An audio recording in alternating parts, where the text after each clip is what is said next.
ناجيت ربي بشهر رمضان شهر الأمان والمنى والفيضان. بسم الله barke borom Tuubaa bismillahi rahmaani allahumma salli ala sayyidina muhammadin nabiyil ummi wa ala alihi wa sahbihi wa sallam taslima. asalaamaaleykum mbokk yi ñuy teewlu fii ci DK TV mbokkum talib Abdoulaye Sy moo leen nuyu di leen siyaar leen jox seen wàcc waaye fas yéene dikk ak yéen ci li nga xam ne mooy naafile bis bi. mais tey naafile bis ñu ngi ci guddi fukkeel ga ak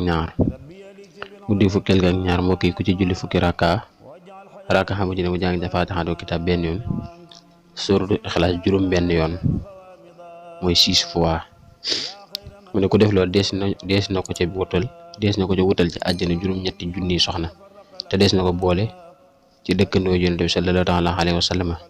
te mel na ne ku jàng Tawreet ak Injiil ak Saboor ak Furqaan tey dees na ko jégal bàkkaar bi yëpp lu mu bari doonte tollu na ne duusi géej gi. te dees na ko ca bindal tuyaabay jaamu yàlla ak juróom-ñaar fukki at. mel na ne it ku goreel junniy jaam te bu bis pencee dees na ko ram loolu ko soob ci ñi naroon a dem sawara te dana tàbbi àjjana te deesu ko xisaab. loolu mooy njëriñu julli. kon ñu ñëw ci li nga xam ne mooy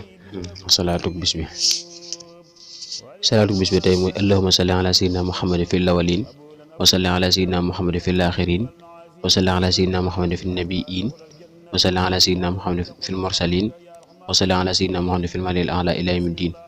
mu ne kooku julli ku ko saxal ñetti yoon suba ngoon dees na far ay ñaawteefam faj ay xaajoom àddina ak alaaxira. kon ñu tàggatoo yéen foofu ba beneen yoon ci geneen salaatu geneen julli. asalaamaaleykum wa rahmatullahi taala wa barakaatuh. ناجيت ربي بشهر رمضان شهر الأمان والمنى والفيضان.